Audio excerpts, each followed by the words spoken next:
always hated that because of the lag time. Yeah. You know, you're almost kind of waiting, and well, that's why. Are they frozen? Yeah. Yeah. Can they not unmute? Well, like stuff here, it's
mine doesn't. 6:30. Mine doesn't. Mine doesn't. You guys need to get on my time frame. Now it says 6:30. Okay, we'll get this meeting underway. Need to review, consider motion to reconvene the meeting. I'll second it. Got a motion and a second. Any further discussion? All in favor saying aye. Aye. Opposed? Motion carries. We'll stand for the pledge. Pledge allegiance To the flag of the United States of America and to the republic for which it stands, one nation, under God, indivisible, with liberty and justice for all.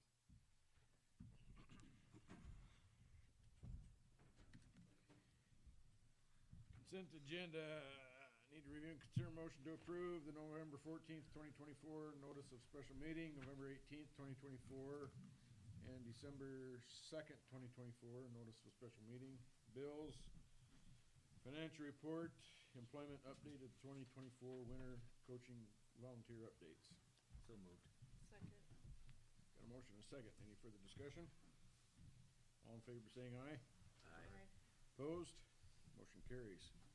Well, that's been the shortest one that we've ever had. Open forum. Did anybody sign up to speak to the board? Okay. Moving forward. Presentation agenda. St. Mary's Middle School students presentation. As for this month with some of the present to you, I'm so happy to be in front of you today. I love an opportunity to brag on my teachers and especially my kiddos. First, you should know that before you leave, take a look at the bulletin board. We brought a lot of work from the middle school to show off. Lots from this past 7th and 8th grade PE and health classes. Some nutrition content, some mock Instagram posts about the dangers of vaping. There's some artwork from Mrs. Gutierrez.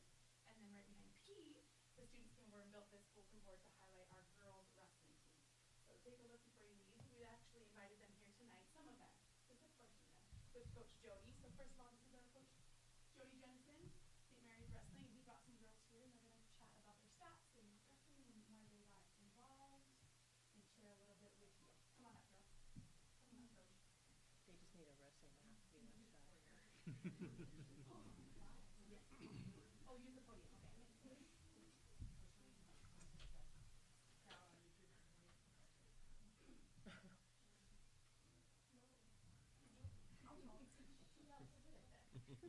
Alright, so I brought my 8th grade girls and we're missing one of them. These girls are all brand new to wrestling except for Keaton this year. We took 8 girls to district and we took first place overall team. We had some medalists. Keaton took 2nd. Grace took 3rd. Macy went 1 and 2 but wrestled hard matches. She had the biggest bracket of the whole tournament. I think there was 16 kids and Roz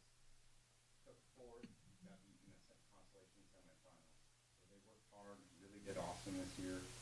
Super proud of them. Couldn't ask for a better program. We owe a lot to Macy. She's the one that got a lot of these girls into wrestling. She decided she wanted to wrestle, brought her friends with her. It was awesome. We had 2 last year to 10 this year. So Cool.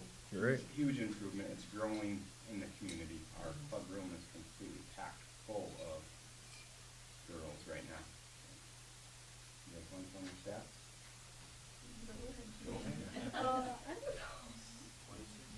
To roll out the wrestling mat. In 2 years, I'm 26 and 3, so I've won 26 in most states. Good for you. That's great. Nice.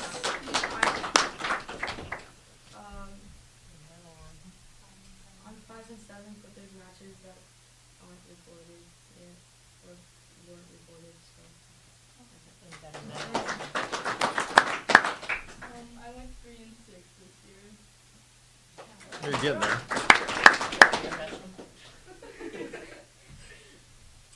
I think you were 4 and 5. I think you were 4 and 5 this year. And the bravest girl, yeah. Yeah, and you would have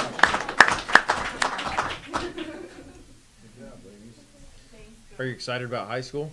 Mhm. Yeah.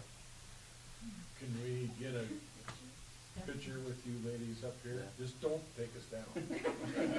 So I think an important thing to note with this, so nationally, women's wrestling is the fastest growing sport in the entire nation out of all the sports. There's currently 800 and roughly 60 girls registered or certified to wrestle in the high school season this year. It's actually down just a little bit from what it was last year, but USA, as far as club wrestling goes, again, it's still the fastest growing sport, and there's something like almost 1,000 girls registered in USA club wrestling, little girls from K through high school, so.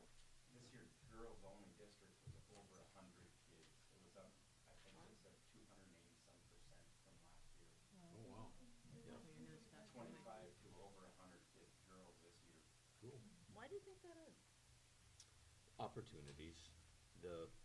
What's happening a lot is the young ladies are their brothers, siblings, whatever, are into the sport, and it's one of those sports where, nothing against the other sports, but you don't have to be tall, you don't have to be able to throw a ball, you don't have to be able to do any of those other things. You are competing against somebody your size, your age, and oftentimes your same skill set.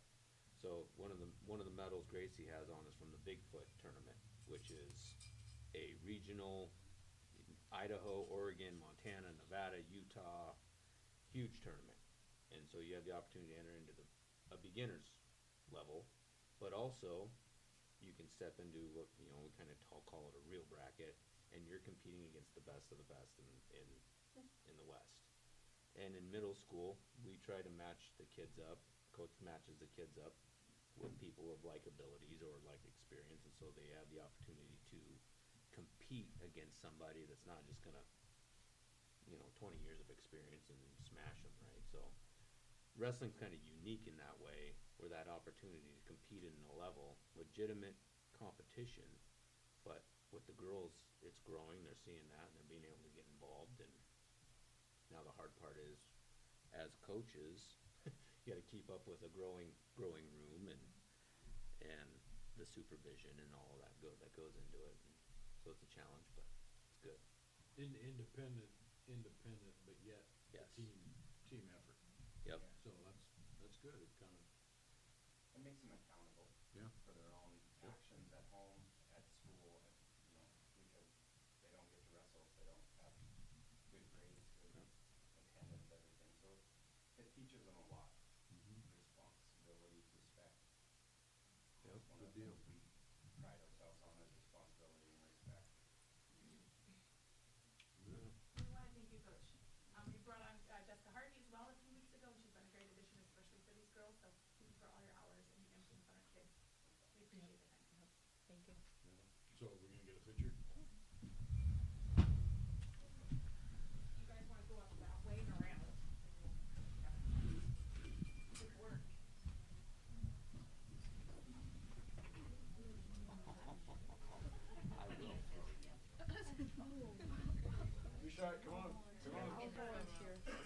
coaching here. I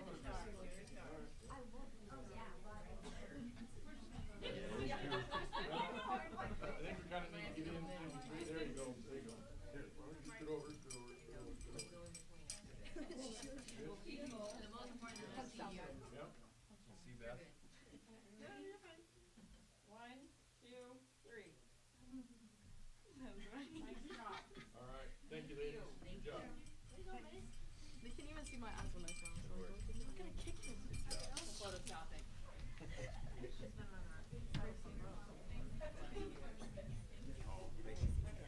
Gracie said, I'm sorry I'm making so much noise, and I. That's good, all the jingling, all those medals, yeah. Come on, girl. Awards. You rattle on. Their horses won't drive away without that. That happens every once in a while. All right, I'm gonna continue. Is that all right? Yeah. Okay, board, you're gonna see that my board reports look a lot similar to what you saw in September and October. It's the first time that I've been able to be in front of you, and I just didn't want any details that I'm really passionate to fall through the cracks. So in regards to goal 1, you're gonna see again me being really consistent because we've pared down our focus. So we're trying to just narrow in on 2 or 3 things that we wanna do really well. So you're gonna hear every month about my grading team. We're looking at our current procedures and again, mining out those errors, those things that aren't aligned with best practices. So we've got a team doing a lot of research to make sure that we are strengthening our policy there. Our RTI team, we're spending a lot of time looking at tier 1 and tier 2 and how to accommodate for that. And then our content teams, so my science team, my math team, my ELA team, and then we have a leverage team. So I'll update you in this area each month in that way. Goal 2, college and career readiness. You've seen this before, but I wanted to just brag on it. We're offering some cool electives this year. Miss Shea is teaching 2 sections of home ec, and she's covering everything from, well, you're gonna see some There's of her work. pictures out there. Yep, on a bulletin board where they had to budget out a Thanksgiving meal. And they went, I mean, the financial literacy side on how to budget, but then also the nutrition and the portion size of the actual meal. So she's doing some cool things in home ec. Some of those meals were slim. No, depended on their budget. For some of us, that might not. Some were good, some were looking good. I thought it was Full. humbling for them to see Abundant. what it all cost. And Some You're were right. abundant. You're right. And then Miss Ribrick is teaching a leadership class. It's her ASB. Basically, it's our ASB, but it's an advisory. And she's teaching about bureaucracy and leadership and how to run a meeting and what traits it takes to be a leader. So it's been a very interesting experience as well. I like to see what she's pumping out. They're the group that's in charge of planning and executing our student events, our dances, and our fundraisers. So that's been a really awesome opportunity for our kids as well. Can And- I jump in there, Mhm. since you're talking about student leadership? Mhm. Board chair there, ASB will, next time they'll be there with, Principal Carson to help them Okay. share out. Yeah. Yeah, The turnaround and notice was yeah, just kind going of, forward. I guess, clarification there. I talked to Superintendent Wrench about it and said, you know, in our meetings, I really would like, I liked it when the high school ASB come and give us a Yeah. report about the CCW policy and how they got their information, but I really think it's very important for the high school ASB as well as the middle school ASB to just come and give us a report of, you know, how things are going, you know, how they feel in school and kind of getting used to speaking to, you know, a board or a crowd or something to that effect and kind of get over that. Ms. Ribrick would welcome it. She's looking for opportunities for our kids in that way. And I think it's important for our kids to that buy-in, to know that adults are listening to what they have to say would be very powerful. So I appreciate it. And so, with that said, I don't know, you know, Superintendent Wrench and I discussed about maybe every other month having one or the other, but if it gets to the point to where you guys feel that there's more information, I would entertain both high school and middle school to Great. come and present to us. Great. We'd So welcome just it kind of too. keep that in mind. Thank you for caring about what this matters to us. absolutely. So thank you. And I wanted to highlight ASB at the middle school level and the high school level, both the students and the teacher leader, have really zeroed in on being, what did they call them, kind of a liaison or ambassador in terms of reaching out to the students and making sure all kids feel like they have one go-to colleague or peer. Yeah. It's important work. I love it. I will As warn you though, leaders. if they get in front of you, they're gonna ask to wear hats. It's their biggest thing. Yes, he- Well, That's all right. we're just gonna go back to the old school and say, hey, you know, I mean, when you go into the Capitol building, do you wear we'll see what argument they can bring. Yeah, it's That's okay to good. still say that. Yeah. Thank you, though. We welcome this. They would love that. That's, Well, good. that's what an investment of your time. Thank you. Thanks for the heads up.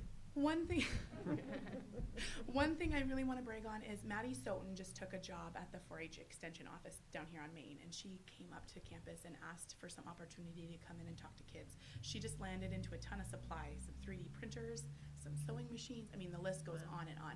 And she just came up and wants to be able to be with our kids and to expose them to some of these ideas. So she's going to start this group. It's titled Earth Program, but stands for Engineering, Agriculture, Range, Technology, and Horticulture. She's going to come up and just do some career exploration. I'm really excited for our kids. I don't know what that will look like, how it will manifest, but we're excited about what we see so far. In regards to goal number 3, you'll see that we're running our routine drills. Our fire drills are very quick. In fact, Joe brags about it. We're his favorite. I didn't get his permission to say that. But you'll notice we did our first lockdown drill, and we were really trying to mine out error, and we did. We found some holes. So we're working hard. Jacob Schultz is my security helper on staff, and so he's working with I to kind of apply the intel that we got from Secret Service last spring and just figure out how we can strengthen our plans even more. More to come on that. So you heard about our girls wrestling team, but the boys also were very, very successful on Saturday. We're proud of them as they wrap up their season. We had several, you heard Jody say, several district champs in the building, so we're proud of them. Girls basketball started today. The team consists of about 17 ladies. And then we're still celebrating our Student of the Month. So we just took 4 young ladies who demonstrated the traits of safety to the Kiwanis and celebrated them with a pizza lunch. And in December, we will announce our winners who are the leaders of our building. We're looking at leadership. A little bit more about communication with parents and community. I'll just end with our Jack Buck store. So this store is just a little, basically a cabinet full of little trinkets and apparel and product that is really appealing to middle school students. And they earn Jack Bucks for displaying safe, respectful behavior. They get a little Jack Buck, and they can obviously save up and spend on these little, you wouldn't believe how much they'll do for a beanie that says Lumberjacks. So Nikki Huddleston is actually the hustler on that, and she gets donations from our community. Brian and Jackie McGregor especially have donated to that. Very, very effective behavioral support. Thank you. Is any of that like attendance based too? Because we were just talking about attendance and trying to incentivize kids to show up for school. Because I seen Fernwood's doing something. I love like that. And there's a lot of philanthropy out in our community right now. Like, I know Brian's giving Subway sandwiches, I believe, to Upriver for that. So I'm glad you brought that up, because we penalize for tardies, but we're not really motivating yet. So I will take that very, very heavily, because you're right, we could be giving that out for, we give awards at the end of the semester for perfect or excellent attendance, but not Jack Buck, so that's a good idea. Yeah, thank you. I guess if that Jack Bucks deal or the little trinket cabinet, whatever you call it there, runs a little low, let me know. Deal. We'll get her stock back up. Deal. I will turn Nikki loose on you. She'll get some stuff. Thank you. Thank you. Thanks, guys. Thanks. Maintenance, Mr. Gilmore. Good evening. I think last time I was here, Jody kind of said, yeah, your reports are kind of boilerplate anymore, because I've been doing it for darn long, but it is kind of is. The same time of the year, we're doing the same things all the time. This year, my light bulb replacement continues was on my report 1 year ago as well. We're still working on it. We recently got an opportunity from a company that works through Avista. They got us 4 pallets of light bulbs, which is about between 6,000 and 8,000 light bulbs. You're gonna be busy, aren't you? And yes, and we got those free of cost. Cool. That Yeah. helps a bunch. So yeah, it's along with the heating systems and that, we took the break over Thanksgiving week there to change some light bulbs in our higher ceiling areas. And just when you think things are going well, you know, they tell you these bulbs will plug in and play with the existing ones. Well, they didn't. We had to eliminate ballast, so it took a little longer than usual. But during that week, we changed probably 450 bulbs in the gym, shop, and the Upriver gym. So it takes some time to do. Yeah. But the ones that actually do plug and play really go well. So just like this room, I think I counted 48 light bulbs in this room alone. So it adds up quickly. Yeah. There's like Hayburn, there's over 2,000 bulbs in that Yeah. They're high up there. Yes, yeah, some Yeah, of them those are, are yeah, tough a ones. little difficult to get to, Yeah. so. In other light, the RAS grant and then the CTE grant as well. Been meeting with some of those folks, McKinstry, Longwell Trap and all that. It's fascinating to get into this stage of things, the designing and setting up. I don't know how much involved. I love those conversations when we're trying to figure out what's going to go into the building. So there's been quite a bit of that, and it's going to continue until the day we start putting things in place. Our covering custodial positions, I've been doing some of that. Recently got a couple applications or expecting a couple applications for substitute custodial. That will help tremendously. This time of the year is our busy times in our gyms. So the gates for the high school, we got the post set for that, and Tony and his classes have gotten some of the gates in place. Oh, So yeah, they're all in place. they're all in tonight. place now as of Mhm. today. Okay, great. I'll Yeah. speak to that. So yeah, he's done a great job there, and it was a neat opportunity when they came out and poured the concrete for those footings and stuff. St. Mary's Concrete put on a pretty good demonstration of testing and explanation of how concrete works. So it was great, great opportunity for all of us. There's a few pictures on the district Facebook page of the concrete demonstration with a bunch of our CT kids out there with Joe and his crew. Cool. Yeah. Hands-on experience. Pouring concrete. Buildings Did the and kids decide remodels that they and wanna stuff, we're be gonna get a lot concrete of guys? opportunities. Oh, I would hope not, Exactly. but Even you never along the know. way. No, it's just, Yeah. you know, Like Great this. job. yeah, there isn't anything about concrete work that's easy, whether No. you're putting That's it in heavy. or taking it out. So. I know. Taking it out's boring, And they- putting it in is fun to watch. Watch. That's That's right. right. Watch is key, Pouring's another yes. story. Hey, I've done my share. Any I've questions? helped build a That's about building all I've in got for you Africa. tonight, guys. I was up there. No snow shoveling yet. Yeah, careful. Gosh, thanks, Joe. Thanks, Joe. Mr. Goodmark. Okay, I'm assuming the monthly building reports, Hayburn High School, Upriver Food Service, Special Ed, Transportation. Anybody got any questions on those? I'll highlight one thing. Schools highlighted their parent, guardian, school conferences. And you'll see the two elementaries and the middle school had anywhere from 95 to 100%. So it's a pretty outstanding data point in terms of that outreach and partnership with the schools and the families. Maybe I missed, about my voice, but maybe I missed, what is the progress on the road there? I'm gonna talk about that right here at my superintendent report, yeah. I'm hearing about it, I didn't Yeah. know. Okay. Yes, So good. good one. Everybody all good on their resident reports? Okay, move on to superintendent report. Here we go. It's pretty straightforward. There are some neat pictures that as the principals and the different departments share in some of their building reports. If you scan through the district Facebook page, you'll see a lot of these pictures and little blurbs like you're hearing with the home ec classes or the wrestling or the concrete pouring demonstration class. All right, happenings. I'll just highlight a few things. Oh, our new SRO, that's who I want to highlight. Kaylee Dorman. Woo! Yeah, please. Okay. Please. Sure. Colton. And then I'll fill in anywhere you. Okay, so this is our new SRO, Kaylee Dorman. Month of December, she'll be just kind of going around meeting staff, admin at the schools. She'll start her field training with me in January.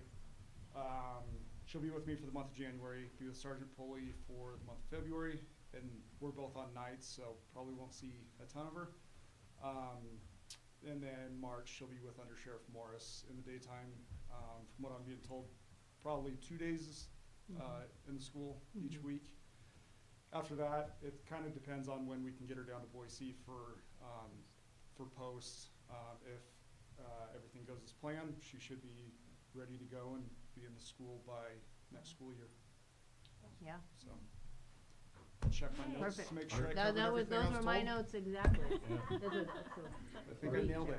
So in the schools in March, a couple days a week, not Correct. Not prior Yeah. to that. So the rest of this month, I don't think there's a really Field set training. schedule, but we'll go around and kind of meet people, show the face, and then with Bob, get introduced Oh, that good. way. So So check in with the principals, get some ideas there.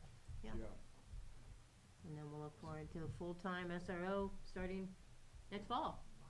Great. Paid for by the state yeah. for a couple Yeah. years. You guys and Under Sheriff Morris Been a put a while. lot of work into it, so I'm glad to see it come to Yeah. fruition. Yeah. Are you ready for it? Ready or not. Okay. Look at that stamp, look at that uniform, ready. All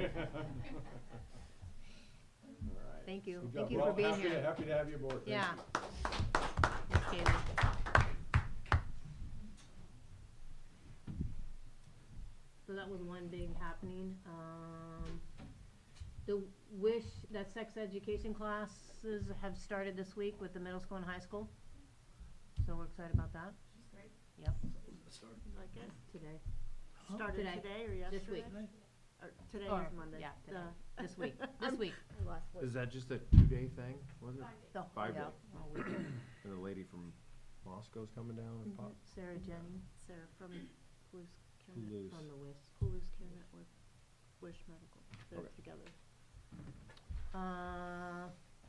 It's that time of year, either December or right after break. We're taking our benchmark assessments, and that's some of the data that we'll bring forward here in February to talk about our progress and achievement towards our 4 goals. The high school accreditation is tomorrow. Some of you are gonna be involved in that. And I mentioned earlier, we're coordinating our CPR and first aid classes, so those are starting to get scheduled, and we're getting staff signed up. What else? Some big calendar events just for the month of, just the holiday, really, right? Got the accreditation, we got the winter concert for Hayburn. And then we have Uprivers winter concert on the 17th, middle school and high school winter concert on the 17th. 20th is the last day of school with the kiddos. And then we all return to school January 6th. So, quick question Yes. on the concerts. Yeah. Can you have, the Miss Clerk, send us a reminder? She got flyers, is gonna pass out tonight, maybe? And then, I yes, don't want a flyer, I want a with reminder. the calendar invite, Please. the ding, time to go to something. Yeah, please. All right, this is the road closure update. Here's the maps, I'll come back to it, and then here's a little detail. So with speaking before the county commissions for a couple meetings, we got approval for Meadowhurst, a section of Meadowhurst to be closed. It'll be closed during student school days, it'll be closed from 7:30 to 3:30. And we're anticipating to officially start that closure January 6th, the new year when we return to school. This is the section that's gonna be closed, You got a gate on both sides. yes. So you have kind of the tree line right there, when you're coming off the highway towards the school. That'll be a gate, that'll have a lock. And then driving through campus is closed until kind of this little where Lumberjack and Meadowhurst meet, Right at the intersection. yeah. right at the intersection. And there'll be a gate there with a lock. We're working with the county, so Principal Asbury has sent out some messages. We'll continue to send out more messages over the holiday, so people are ready at the start of the school year. Gazette's gonna do a little piece, just to reiterate to the public about the road closure. What else was I gonna say? I I guess those are the two main points. Oh, law enforcement's aware of the road closure. Is there gonna be a sign up at the stop sign Yeah, there saying, thank so you don't you. get We- a truck down in there and they have to Correct. back out? Yep, so we've ordered some signage, so thank you. So part of the official rollout will be communication, but at that intersection of Meadowhurst and the highway, there'll be some signage. Also a camera with a key, so we can always, we'll have a couple different people that have a key, should we need to open it for someone. Like, Is there any- if somebody doesn't see the sign and heads down the highway, or the county road, for example. Is there any way you could put a, Oh, yeah. camera with some kind of a lock to where you'd have it wireless to where, say, could go up to the office and they could see who's there, something with an emergency, they could hit a button and unlock the gate? Right now, it's not wireless. It's in the works, and it's something we could possibly move towards. So there's a camera right now, so we'll have, law enforcement, maintenance, and ourselves that have a key. So, should they miss the turn or need to get through, we could open that gate. Are we talking in the future about how to make that like remote or wireless? Yes. And then we're also working with the county. It's pretty expensive. Be pretty expensive, Yeah, so right now it's just good old fashioned. Very expensive. Well, and we're also working with the county. They're gonna add some sign down here at our parking lot area and Lumberjack. We're gonna have some more striping and painting, so there's a better egress and ingress. They're gonna order some more signage, like I said. We're gonna paint some crosswalks. And they're gonna have some of those flashing signs as you're approaching a crosswalk.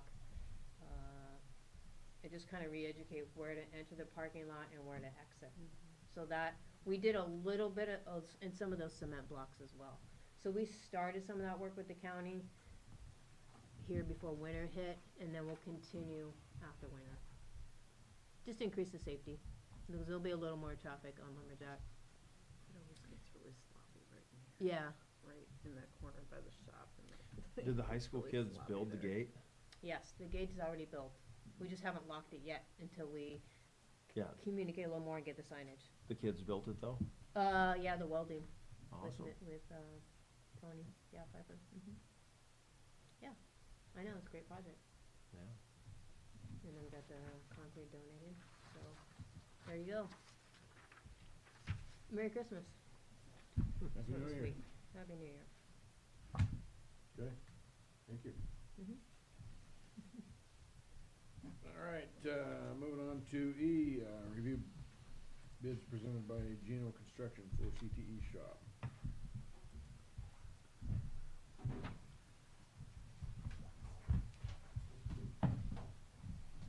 We got Rich and Corey.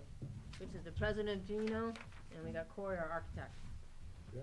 Since no one else is here, you got the 18, we'll say, 'cause no one can. We got the 18, there you go. So, you wanna, Why don't you go ahead and just. so, okay, so you guys have the schedule of values in your packet. Yes. Can't see with my glasses, I can't see without them, I'm sorry. But, so basically what a schedule value is, for those of you that don't know, it's a breakdown of what our bid consists of. Rather than just telling you it's $1,590,700, this breaks it down into the construction specifications that we work off of. So, a couple of the items that we have up front there that say by owner, materials testing and building permit and plan check fees, those are considered soft costs, which wouldn't be part of the grant anyway. And then, you know, I guess the easiest way, I can read this to you, do you have any questions on the actual layout or format, or what some of the numbers may or may not mean? Just like the alternates. Okay, so getting down to the alternates, what, we separated out the covered storage on that so that we could see what that is. Currently, if you look at our budgets and how the grant works, there's enough money to do this alternate as well. But we thought the breakout of that would be something that you would want to see as a board, because that could easily be added later if you wanted to do that, or it could be, you know, not done at all, so. Right. We also included it as an alternate in case the base bid came in over, we had a way to take something out. Okay. Yeah. And It's then, better to have add alternates than deduct Yeah. And for some reason, when we do our bid, the first go-around is your best numbers that you'll get most accurate, so we thought that'd be a good idea. Sure. And then alternate number 2 is actually a brainstorm that Corey came up with, since you guys are known for wood and plywood and a factory there, that might be an opportunity that they might want to donate the plywood for the project. We haven't included in the numbers above, that's why it's in red as a deduct. So if that donation could happen, you know, then we could look at saving that through the actual bid process. I think it'd be, since you have a forestry program going in this building, it'd be a good opportunity to approach them about that if they would, Right, yeah. open together.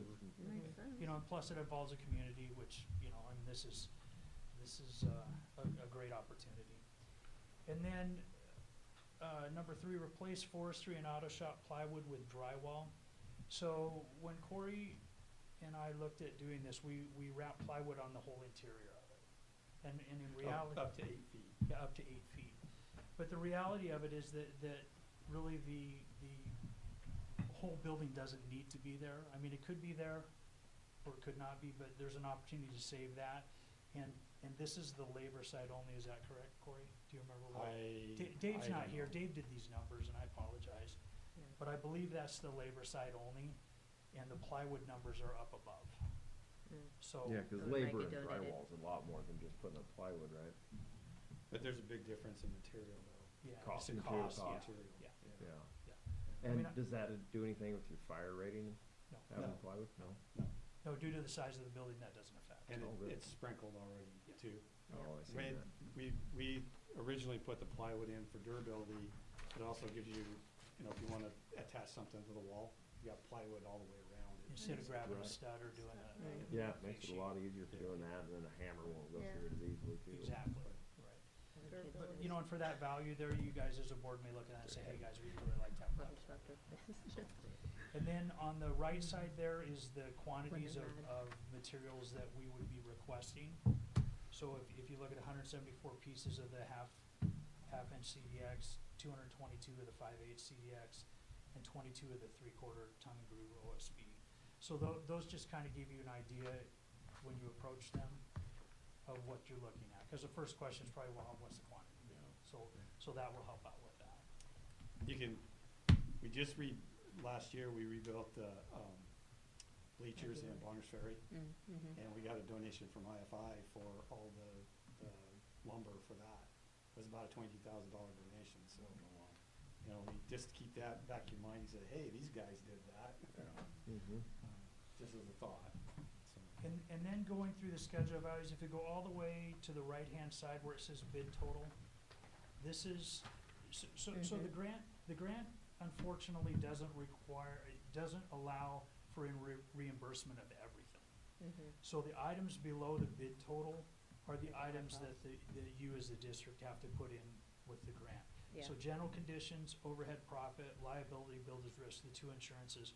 So when you look at the reimbursable grant money, that's the 1340626.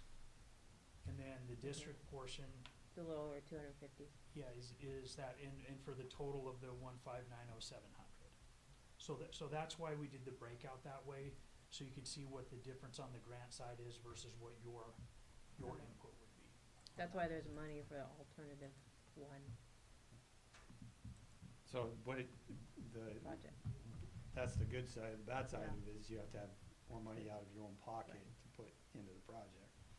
If, the one thing the program's really weird. I mean, I contacted them to try and get better clarification of what's included and not included, and they sent me this frequently asked question thing that actually has more questions than answers. So I'm gonna call them and get a little bit more clarification. But one of the things that they do allow is that if you don't use all the funds Mhm. to build it, you can get reimbursement for some of the architectural fees. Mm-hmm. So you can, you know, if there's money left over, you still can probably recoup a little bit more of that to help offset your in-house costs that you have to do. Yeah. Questions? They- Now, I- sometimes thank you. I breeze through it because I understand it and I expect everyone to know what I'm thinking, so. But for the most part, going through with the grant shows and through Corey's pro forma, the project comes in under budget. Yeah.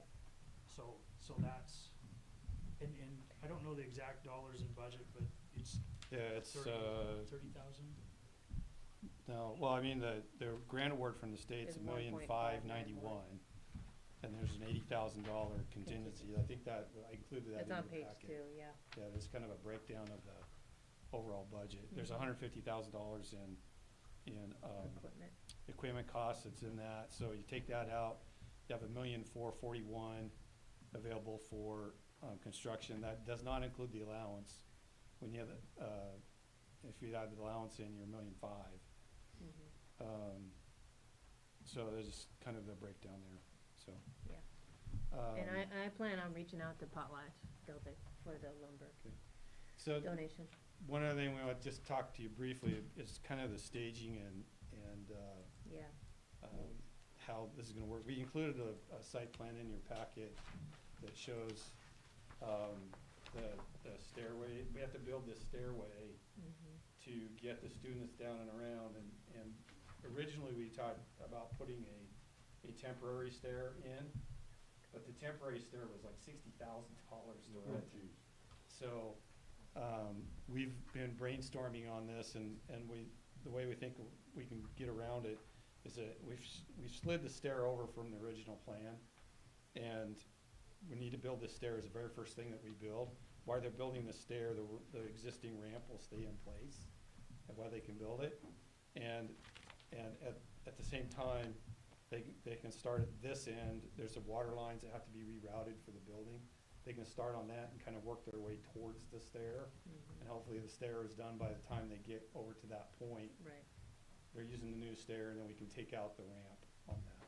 So, Yeah, because looking into that, it didn't make sense to throw Mhm. $60,000 at something and then temporary. throw it away and get nothing of value out of it. So Absolutely. by resequencing and doing the stairs first, because, and trust me, I tried every way known to get around having to have the kids get down there, from busing to this, and Mhm. Dr. Retch just said, we're not doing that. So we, so. It's okay. You know what that loop would So be. we can't cut access Every off 45 because, minutes. you know, was it every hour, every 50 Every 45 minutes? minutes. Every 45 minutes, you've got kids going up and down that way, so.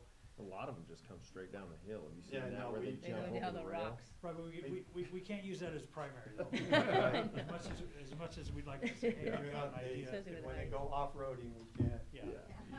You can't use it. But anyway, so by Legitimize rerouting that part. that You and can be stuff. aware that it's happening, but not put it in. And the steepness of that is not gonna change much. I mean, you guys, Mhm. I mean, obviously it's not ADA, so, it's never going to be. But that way, we can get a construction barrier up against that in the corner of the building, because that's gonna be, how deep is that, Corey? It's about 11 feet. About 11 feet deep. So obviously we have to make sure the safety is of primary importance on any of that. And, yeah, and like Corey said, we got some utility relocation to do. Mhm. So by starting on the right side of it on your paper and working that way, we should be able to make all that work together. The hardest part, of course, is gonna be weather. We don't know what it's gonna do to us. It's a crapshoot every year. We just know it's gonna be wet, cold, and who knows what. But Well, and I guess what we're looking from you tonight is to approve the bid and approve moving forward. Because one of the very first things is we're in for permit right now. They're gonna probably jump on the stairway Mhm. as soon as possible, even before the permit is approved. Because the permit's for the building, not necessarily for the steps. Right, Um, because the end date doesn't change on us. It doesn't matter what happens, we can't postpone it because They our, get done for school. yeah, Right. I mean, because you're looking at, semesters or however that is, so it doesn't work for the schedule, so we can't miss it, so. So I'm assuming this is all fenced off during Yes. construction? Yes, and we use driven posts, so that we don't have the weather, wind, or whatever that blows over the typical construction fencing. Right. So we're actually, we're not setting them in concrete, but we're gonna drive them into the ground so that they're fairly durable and kids. I mean, Right. quite honestly, I got into construction kind of in a similar Well, situation, part shall we say. of the plan too is to block half of Meadowhurst, Mhm. because they need that room to work, but it'll leave, one lane will be open for when the gates are open, cars can still get through. Right. Okay. Yeah, so on the signage side of that, we're gonna need construction signage as well, because those gates are gonna need to be open while we're working. you're closing the gates, saying the roads are closed, and then they're gonna get up there, the gates will be open. But half of that, we think. And most, your traffic's gonna come in from the lower side for construction. Instead of coming this up. side. Yeah. Out of the park. Well, It's- we just have to route it, we just have to make a route, whichever the best route is for the project. But what? we'd like to have half of the road because There is no more up there. the project I can comes give up you to all the the edge of the hours. road. And by taking half the road, we're gonna save time on having to move back and forth. Yeah. So with the amount of traffic that's there, I hope that'll work. So. More comments, questions? Good. Good? Thank you. Thank you. Yeah, I can't talk so much.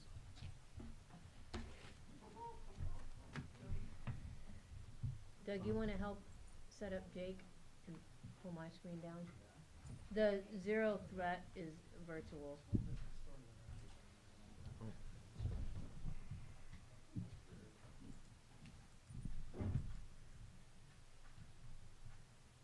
It's hard to see what you're looking at on that picture.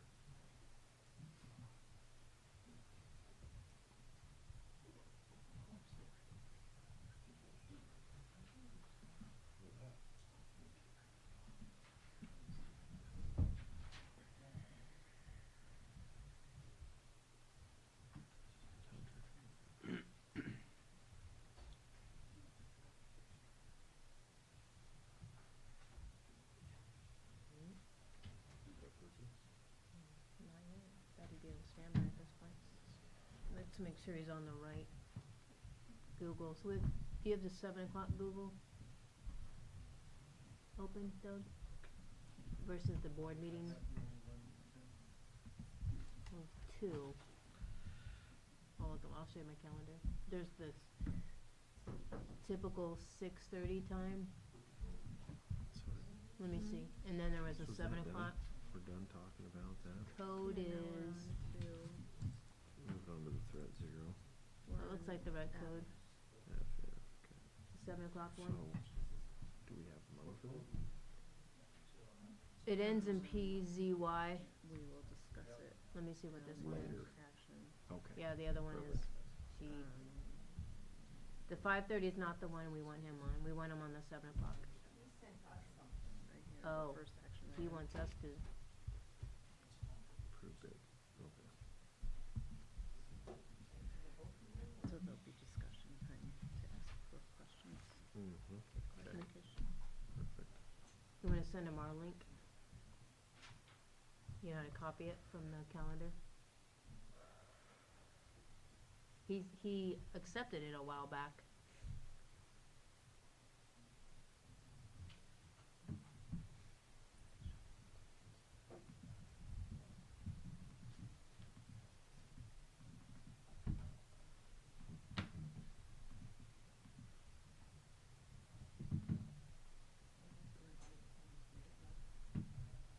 So I'd copy and send him the link in an email.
Here's something. There he is.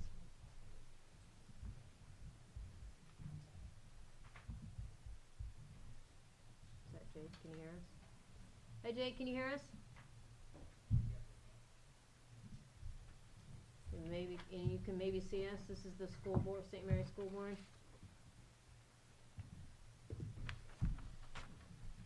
You've met a couple of us. Paul's here, Seth, myself.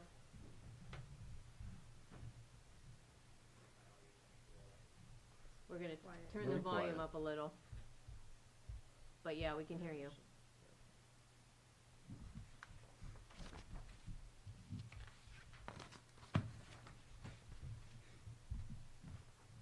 All right. Okay, guess you're up.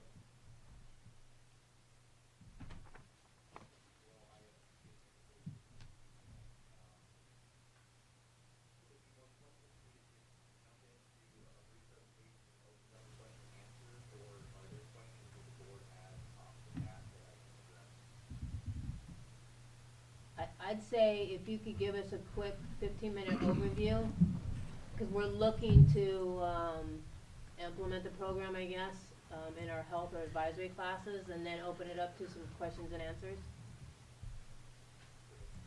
Excuse me, if you could speak up a little bit too, we got our volume all the way up, but you still kind of sound pretty far away.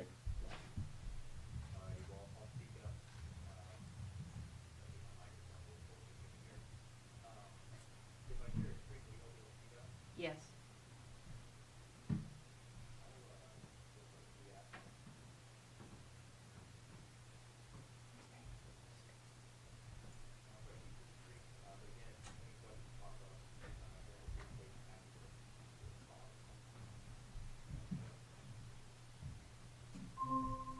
So, my name is. There we Whoa. go. Okay. There you go. Alrighty, so my name is Jake Hart. I am one of the founding members of Threat Zero Solutions, though I am not the mastermind of the whole thing. My father, Doug Hart, spent 27 years in the FBI, and he, for a significant period of time, oversaw every threat, every threat assessment process for the state of Idaho as it related to schools or businesses. And so Threat Zero was really born, one, out of research that he felt was not being fully implemented into schools and into businesses, but also born out of some of his frustrations and observations in working on these threat assessments and threat management processes. And so I like to lead off with this. This is a quote that is outside of Columbine, and I apologize if I'm hesitating with my voice here. The reverb is really bad, so I'm hearing every stutter. We need to turn that down. Mm-hmm. Can we turn the TV down? But anyways, this quote here says it brought the nation to its knees, but now that we've gotten back up, how have things changed, and what have we learned? And we've learned a lot. Unfortunately, a lot of the learnings have gone unimplemented, and that's really our goal here with Threat Zero. Based on the fact that I've been invited to come and talk about school safety, I'm not going to spend a lot of time talking about the problems. I think you all know that there's a lot of safety concerns out there, and really whatever set of data you look at, no matter how you slice and dice the definitions, the trends are heading in the wrong direction, despite billions and billions of dollars being spent on physical security and physical hardening type measures. This is one graph from the FBI. This is another graph from an independent researcher. We also have some other government data here.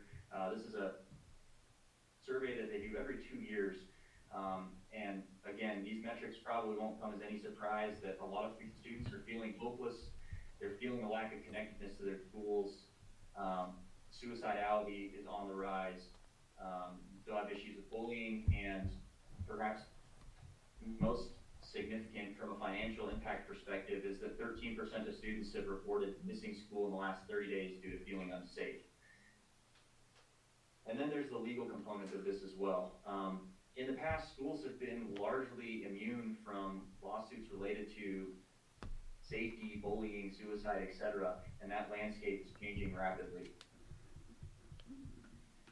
And so some of the data that we draw on for our prevention approach has been published, I mean, since right after Columbine. This report came out in 2002.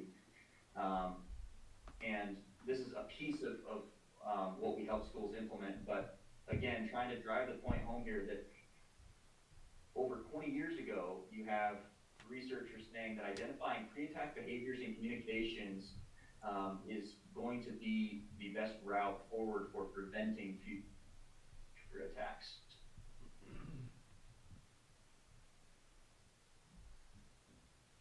And I did get to speak with some of your board members at the ISBA conference about some of the impressive response measures that you've put in place, but in those conversations with them, you know, they noted like, well, listen, we're ready to respond, but we'd rather avoid the incident altogether.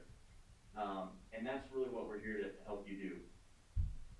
So let's look really quickly at one more data point here, the anatomy of a school attack. 95% of attacks and violence occur at the middle and high school level. And within those, your attacker is primarily a student. Over 90% of the time it's a student, which means you're dealing with an internal threat. And so we ask the question, how does that change our approach to school safety?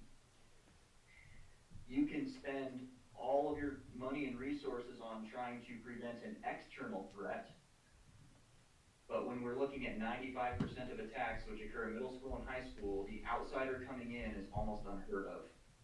Elementary schools is a very different story. Elementary schools is almost exclusively, if not entirely, an outsider threat. It's an outsider, unaffiliated individual coming in to harm those children. And so we look at school safety as a three-legged stool: prevention, preparation, and response. We focus on the prevention leg of the stool, not to take away from the importance of preparation and response. And there's more evidence that shows that you can prevent violence, you can prevent incidents of suicide, bullying, and things like that. Even though the data here that I show is primarily related to the targeted mass violence type incidents, you can see also when you look at data related to suicidality and whatnot that the trends are almost identical. But again, 100% of attackers are exhibiting concerning behaviors ahead of time. 92% of the time, those behaviors are exhibited at school, 94% of the time it's exhibited at school, and 92% of the time it's noticed by another student. 75% of the time, those behaviors are noticed by staff members, and 91% of the time, these behaviors are displayed more than 3 months in advance, and it's 65 or 70% of the time that these behaviors start to show themselves more than 2 years in advance. So we know what these behaviors are. They're knowable and they are observable. Okay, so we know what those are. We know where these behaviors are displayed.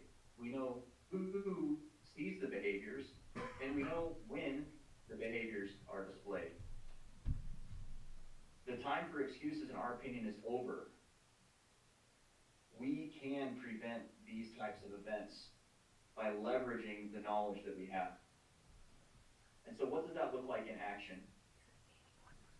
The Department of Homeland Security did us the kind favor of corroborating everything that we had put together in a report that they published last year. And it's called Improving School Safety Through Bystander Reporting.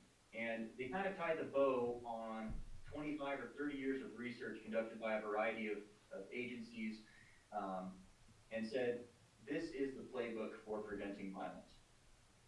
You need to have an awareness or a knowledge and recognition of pre-attack behavior among your school community. That includes students. You need to create a willingness to share or report those concerns. You need to have a reporting tool in place. You need to have a triage process. And then you need to have a behavioral threat assessment and management process as well. And this is essentially what we help schools implement. I'm going to fast forward here. And this is what that looks like when you overlay this with what Threat Zero offers. schools from a product perspective. We have what's called Threat Prevent, and this is your training to increase that awareness and create a willingness to share concerns among the student body and among staff members and among parents. We have training videos for all of those groups. The goal is to get the entire school community to know what the warning signs are and help them build a willingness to share those concerns. In the last, 2 months, we have helped schools identify and prevent at least one shooting that was being planned by a student, if not two. I don't know all the details on the second one, though I do know that we got a thank you note from the superintendent. The first incident that I'm referring to, you can read about this student that is now in custody, no bond, no bail, on some conspiracy to commit terrorism charges. A couple weeks after this, we heard from another district. One of the counselors reached out and said, thank you for providing this training, because that counselor felt like we helped prevent a suicide that was being planned. A student came forward right after our training video and shared with this counselor, hey, I don't want to be a snitch. I'm sharing because I care. And one of my classmates is contemplating suicide. And when they pulled that classmate in, they ended up confessing everything, and they had a suicide note written. They had a time and a place picked out, and were planning on carrying that out. And so this is the kind of impact that high quality, evidence-based training can have on your school community. The other pieces here, threat share and threat assess, are pretty straightforward. Threat share is a digital tip line. It's web-based, so there's a variety of ways to roll it out. Oftentimes we'll put posters inside of schools with a QR code that students can scan with their cell phone. In other districts, we've put it on school computers or student laptops. The goal being make it widely accessible and make it known. Tips that are submitted here are sent via text and email to whatever staff members you have on your threat assessment and intervention team. And if you have a tip that should be assessed, then we also provide a threat assessment tool. It's all digital, collaborative, easy to use. And one thing that I'll mention specifically for St. Mary's School District, our founder, Doug, he spent most of his career in rural Idaho. I spent most of my childhood in Lewiston, Idaho, not too far down the road from St. Mary's.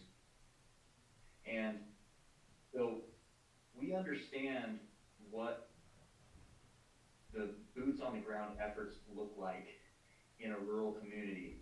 And it's different than what a large district, say a West Ada or a Boise school district, is going to enjoy from a resource perspective. And so these tools were really designed, and we're getting really positive feedback from the rural schools that we partner with on how easy they are to use, and how it's helping add some extra muscle that they maybe don't have, in terms of personnel. So I'll pause there. Happy to do more show and tell on the product side, but would love to hear any questions that you have.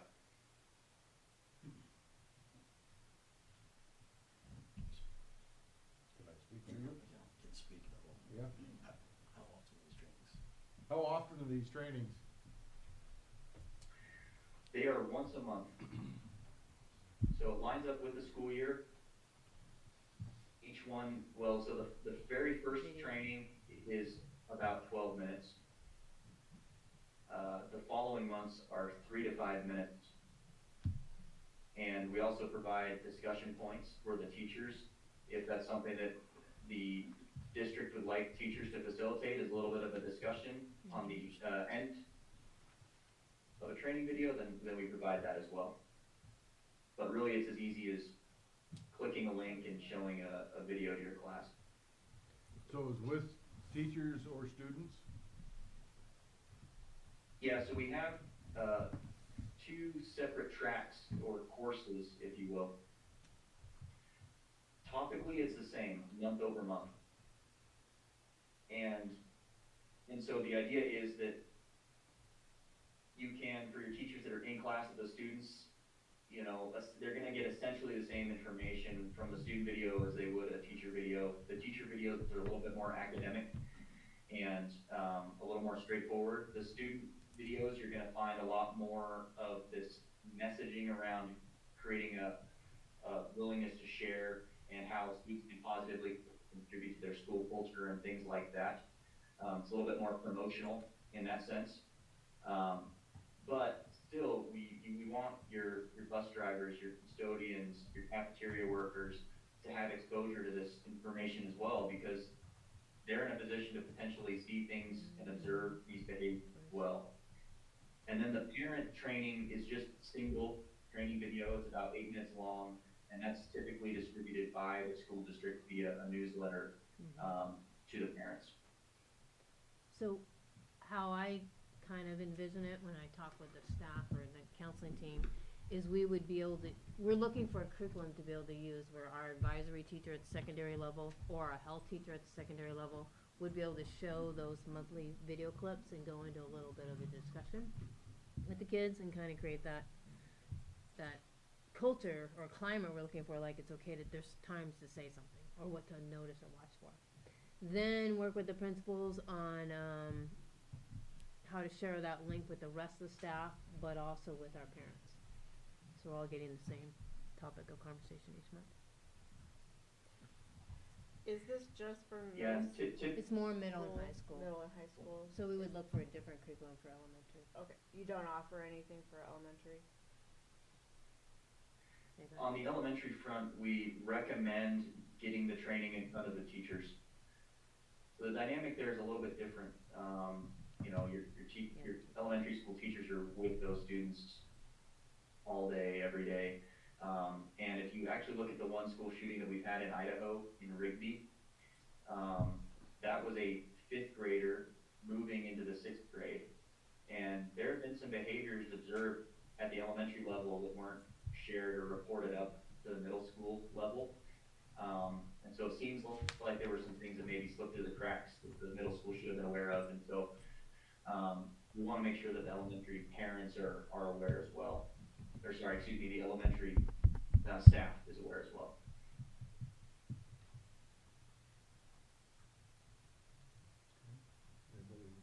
And the cost? Have we? I haven't investigated that yet. Yeah, the cost for St. Mary's District would be $5,000.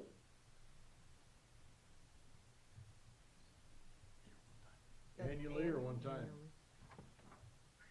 Annually, typically we see districts sign up for 3 years. That oftentimes aligns with grant opportunities. Most grants are distributed on a 3-year basis. And in those instances of multi-year contracts, we do provide a pretty significant discount. So one of the next steps I would want, like we did with WISH, was have Threat Zero zoom in and talk with some of our advisory teachers and our health teachers so they get a little Q&A on the program and the curriculum and how we would roll that out. That's what we do with WISH, the sex education. That was the second step, and then the third step was implementation. Sounds good. Yep, and we're here to support the implementation process. Usually it's very straightforward. If you have single sign-on capabilities, we usually just tie into that. Yep. That way it's easy to manage. If there's turnover, new staff, et cetera. And then all your teachers and staff members through their district email address would have access automatically. I'm looking to my IT man. We got single sign-on. Awesome. Capabilities. So are we all good? More questions? Well, thank you for the presentation and your time. Thanks, Jake. Yeah, certainly. I'm sure, Dr. And if there are other, we actually are hosting a webinar tomorrow, Yeah, I saw that. at noon Mountain Time. I'm happy to send the link over email if anybody in attendance is interested in hearing from the real expert, Doug. He's going to be presenting, or if there's other staff members, principals, your advisory or your health teachers, we'd love to have them. Okay. Please. Thank you. Yeah, if you do that, that'd be Please. great, thank you. They will be. Okay, I'll email over that over to you right now. Alrighty, Thank you, Jake. yep, thank you. Thank you very much. Have a good evening. Thank you. Take care, everyone. You too. Hey, before we move on, I think when we have that turned up, so when I've been on that side of it, there's a really bad reverb, and it's coming, I'm pretty sure it's coming through the microphones. So we have to turn the microphones off when we zoom somebody in. Okay. That's a good point. Cause he kept taking his earpiece out, it's because he's getting a big echo. There is no feedback on these microphones at all. These microphones are strictly going to the streaming service. Something, Because something's happening. it's loud on the other side. We can just, being on the mic, I think that's what we do. Okay, Oh, yeah. something in there. Good to That's know. my pay grade. Good to know. Yeah, good, good idea. Alright, moving on to G, student enrollment, open enrollment, student discipline. All right. I'll start off quickly with discipline. So you saw each school, you could see some of the offenses or incidences from the prior year to this year. And then you can see the district-wide, right? So it's a culmination of all the incidences that are happening in each school.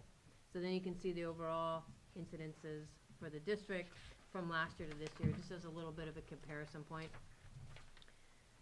I think I noticed mostly it was very similar in terms of the number of incidences from last year to this year. I'm gonna move to enrollment unless you had any specific questions. What I will tell you is principals, as they're gathering those different data points that we talked about on a more finite level, they'll be able to report out more information, I guess, at the February data report. But if you have any general questions, I can try to answer those now. Going once, going twice? Need to bring back the cheese board. What's the cheese board? Panel. Oh, gotcha. Gotcha. And then enrollment, we talked a little bit, so you can see the 2023-24. There are some fluctuations, right? So from the September till now, there's about 23 less kids altogether. You have 7 less at Upper River, 5 less at Hayburn, 3 less at the middle school, 8 less at the high school. If you look at the end of, okay, so then you can look at the 10-year trend, and you see over a course of 10 years, there's about 61 less students over the course of 10 years. If you look at the end of last year to now, because there's a lot of fluctuation, but if you look at the end of last year to our current student enrollment, there's a difference of 4 students, 870 instead of 874. Now what'll happen again is the principals and the principals and the staff, end of last year, and our current numbers.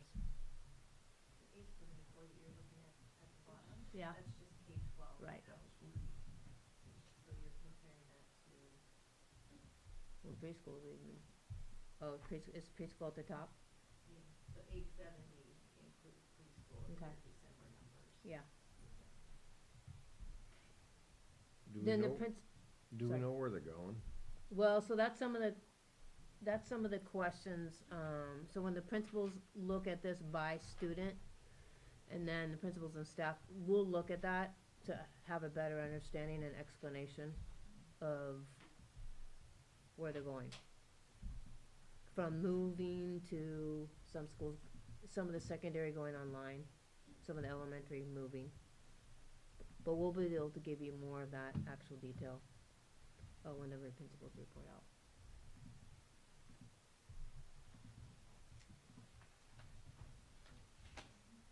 And then, and also looking at community trends, like 50% of our community now is retired.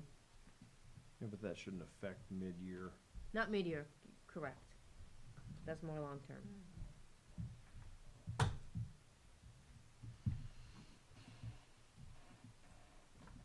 And that's where the principal's on. We'll break that down. We keep track of the exit. Okay. And then part of our conversations with the principals and staff is, you know, like, we'll look at our data, academic, safety, attendance, discipline, and then also talk about what action steps can we take to continue to improve, like attendance and discipline and academics.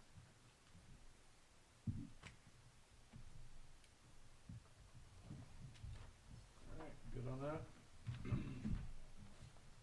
Moving on to H, Idaho 2024 Legislative Senate Bill 1329, Idaho Code 321015. I threw this in there mostly for Beth. But it's also informative for all of us.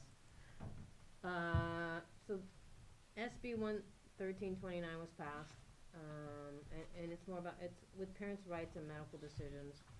And we have quite a few policies in place that notify, include parents, right, of any medical services where it's kind of, we're an opt-in. So they're giving us permission if we're gonna do a vision or hearing or immunization. This went through, so it's, again, it's more informational. I think the policies we have in place are good. What they offer is we could provide a pre-authorization for other healthcare services that might come up for their child, more like first aid, like Band-Aids, burn kits, what was the other one I listed? Ice packs are a big one. So it's just something potentially to look at with enrollment for the start of next year, is adding that.